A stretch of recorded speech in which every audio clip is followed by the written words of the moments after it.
Good evening, my friends, and welcome to King's Hill, where the rain always falls, the roads wind like gnarled branches, and at night the wind howls through the trees.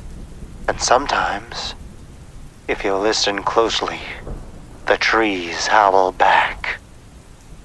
Tonight's terrifying tale takes us to a place we're all too familiar with.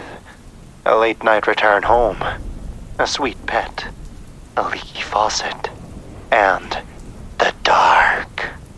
This is The Licked Hand. The clock had just struck midnight as Jessica returned home from a late night out with the girls. She was ready to sleep off whatever it was she had drank. Even she couldn't remember.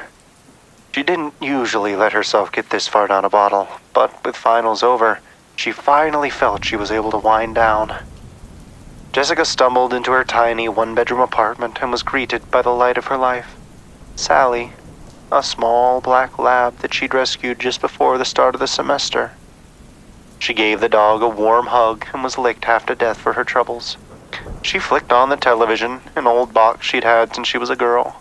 She'd hated the silence, and despite her age, she was just as scared of the dark at 22 as she was all those years ago. But her family figured it out perfectly. The white noise of the old box and the soft, flickering static solved both of her problems. She curled up in bed, the world spinning ever slightly, and it was nice. The darkness and silence were gone, and with Sally there, she felt safe and sound. But as she closed her eyes and began to feel herself drift off, a knock came at the door. If not for Sally bolting up and out the doorway, she may have not paid it any mind. But to calm the barking pup, she got up, groggily walking to the front door, and checked out the people. Before walking back to her bed, no one there. Sally didn't follow Jessica, but as tired as Jess was, she didn't care. She plopped back down into bed, letting her arm fall limp over the edge, and she let a small smile. And she let herself smile, small and warm, as she heard Sally come into the room, snuggle up under her bed, safe and sound. And with Sally's warm little tongue licking the tips of her fingers, she knew she was safe. She closed her eyes, the static of the TV flickering and buzzing softly as she drifted back to sleep. Some hours later, she woke up. The sound of yet another problem for her to contact the landlord about.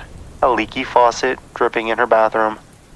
Way to get up and fix it, but Sally's warm tongue found her fingers again, and she figured it wasn't worth her time. She closed her eyes and drifted back into her dreams. The next morning she woke up, the sound of the faucet still dropping. Slow and methodical. Drip, drip, drip. Finally awake, she sat up and took a step into the bathroom, and her heart dropped.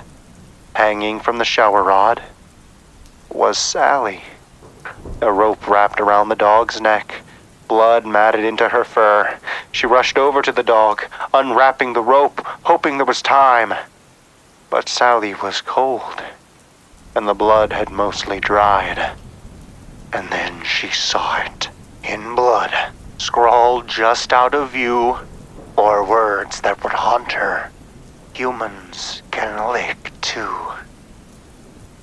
And there we have it, friends. Jessica learned an important life lesson. Always check under your bed. You never know what or who could be hiding under there. This has been our version of Humans Can Lick Too, otherwise known as The Licked Hand. A famous urban legend adapted here for King's Hill Horror by us in King's Hill. Thank you all for listening, and remember, you never know what's coming next in King's Hill.